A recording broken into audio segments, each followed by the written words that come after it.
y entonces cerremos, por favor, con Pedro. Bienvenido, Pedro.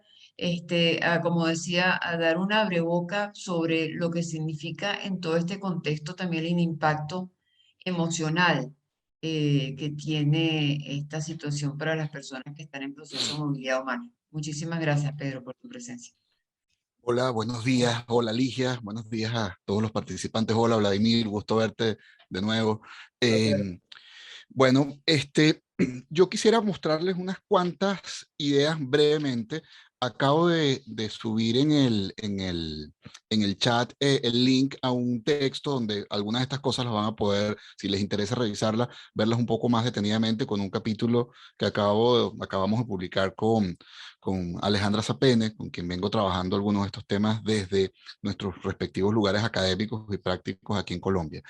Fíjense, bueno, pues siempre hay mucha tela que cortar aquí, pero hay algunas cosas que creo que podríamos hacer un breve esquema que nos podría dar algunas pistas interesantes en temas de salud mental vinculadas a la situación migratoria.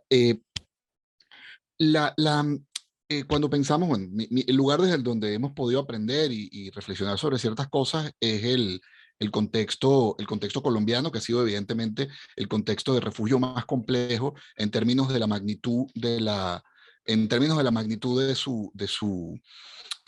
magnitud poblacional lógica que ocurre normalmente por la proximidad física, ¿no? Ahora, ahí comienza a introducirse una primera idea que es crítica para pensar problemas de salud mental, y es que cuando pensamos en temas migratorios tenemos que diferenciar que hay grupos migratorios que traen sus diferentes consecuencias en términos de salud mental, y a veces eso se mezcla, ¿no?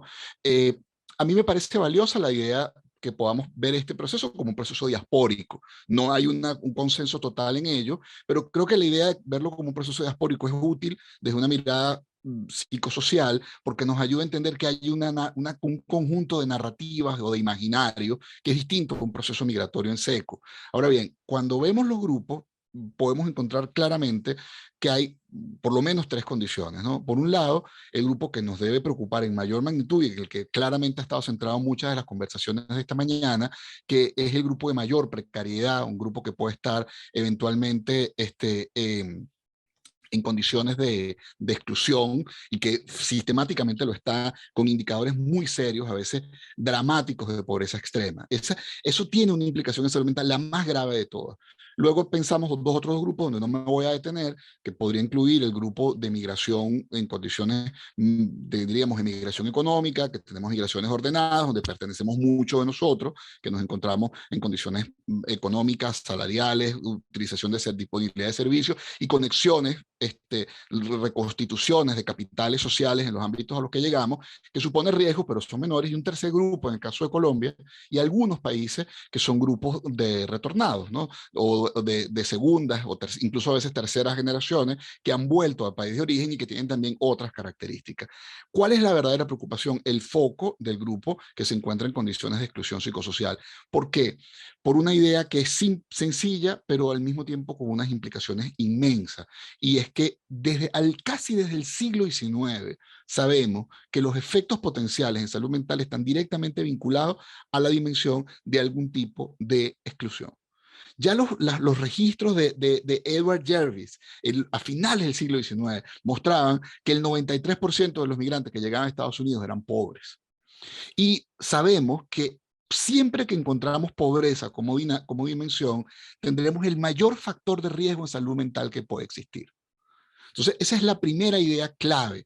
No podemos pensar una migración donde hay un grupo predominante en proporción que se encuentra en condiciones de precariedad muy grandes y no pensar que, no vamos a que vamos a poder quitarnos los temas de salud mental. La otra idea que tiene que ver con eso es que muchas veces pensamos de una forma de ninguna manera malintencionada, pero hay como una cierta idealización de que pensar que las dimensiones de salud mental son dimensiones que nada más implican, digamos, que un cierto registro afectivo o algunas interferencias. Estamos hablando de dimensiones que pueden obstaculizar de forma total una cantidad de procesos que en condiciones potenciales de intervención no estarían. Y esa idea también es muy importante. ¿Qué otra idea es también básica entrando entonces ya a ver cómo dialoga esto con una dimensión sociológica o antropológica.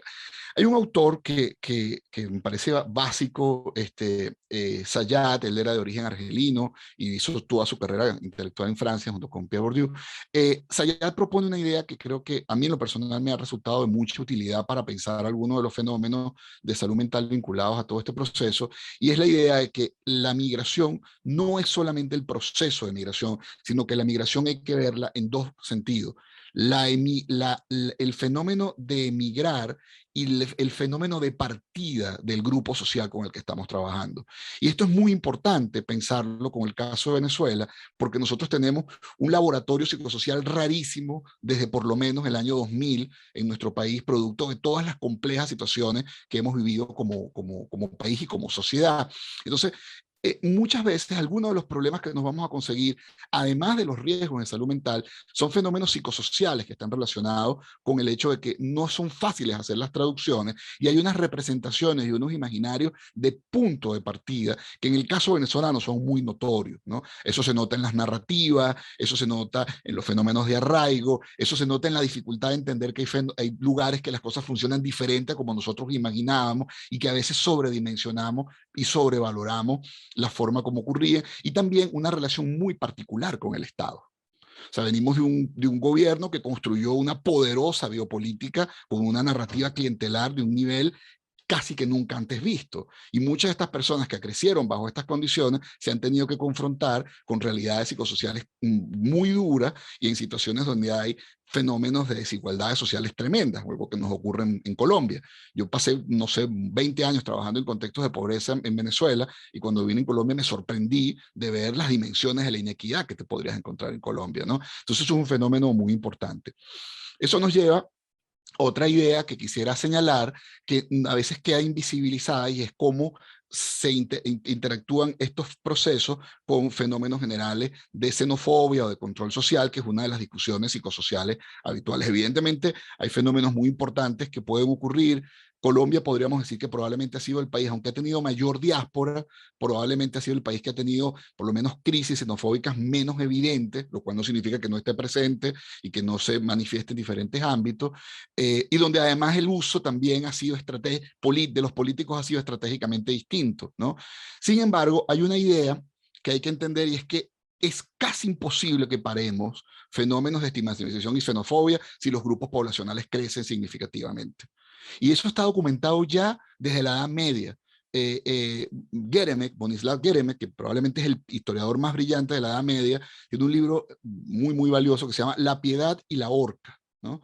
Y en La Piedad y la Horca, que es un libro sobre la pobreza en la Edad Media, Geremek logra mostrar cómo el vínculo con el pobre medieval, en la época en que hubo grandes también desplazamientos internos producto de las hambrunas en Europa, el vínculo con el pobre variaba entre la piedad, que era el pobre bien adaptado, y la horca, con el pobre que terminaba siendo eventualmente incluso aniquilado porque no cumplía ciertos procesos. Pero el elemento clave era el incremento cuantitativo de las personas que solicitaban ayuda.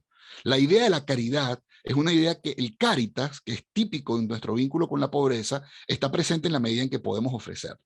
Cuando ese vínculo comienza a tener alteraciones cuantitativas, comienza a complicarse mucho más la relación. Y eso es crucial para entender los fenómenos actuales y con bastante seguridad futuros de vinculación con los imaginarios xenofóbicos, excluyentes y socialmente complejos. Ya para terminar, dos ideas, una con respecto a algunas categorías importantes y una pequeña idea de intervención. Conviene que podamos entonces pensar siempre los problemas de salud mental en base a los grupos poblacionales con los que nos estamos encontrando. Los grupos de mayor vulnerabilidad, los grupos en exclusión, nos van a presentar siempre mayor incidencia de fenómenos como por ejemplo la traumatización psicosocial, es decir, están mucho más expuestos a potenciales elementos de traumatización, mayores factores de riesgo y por supuesto mayores riesgos que amenazan no solamente la vida, sino que además pueden ser factores que pueden alterar el curso vital general. Sabemos Ya los compañeros que han previamente intervenido han señalado ideas como los fenómenos de trata, la vinculación con grupos delictivos, el reclutamiento, la prostitución, el abuso sexual infantil, la mayor incidencia de fenómenos de violencia doméstica, intragrupal. Esos fenómenos estarán sobre representados en mayores grupos de exclusión, igual que fenómenos de traumatización. Y luego tendremos fenómenos variables de depresión y ansiedad, que son siempre los fenómenos clínicos habituales, repartidos en todos los grupos. Duelo, que es algo que vemos también en todas las dimensiones, y diferentes formas, diferentes alteraciones en fenómenos adaptativos vinculadas con la facilidad o dificultad de la conexión cultural, ¿no? Y eso me hace decir dos ideas para terminar. Una, necesitamos pensar intervenciones que estén montadas dentro, que sean multidimensionales y multiproblemáticas. La idea de la intervención única, por lo menos en salud mental, es una idea ingenua que claramente nos rebasa con su realidad, ¿no? Necesitamos pensar intervenciones en múltiples niveles, con múltiples profesionales, con una fuerte estructuración comunitaria, porque de manera contraria es muy poco realista que podamos llevarla a cabo. Y dos, necesitamos pensar en categorías de mediación cultural. ¿Qué implica eso? Necesitamos pensar en diálogo, porque los países receptores tienen también unas lógicas culturales que tenemos que aprender y que tenemos que saber leer, pero también necesitamos mostrarle a esos países cómo se pueden generar traducciones con los grupos que están llegando o moviéndose a través de ellos. Esas serían las ideas que creo que básicamente podría traer ahorita, y muchas gracias por el espacio y por la invitación.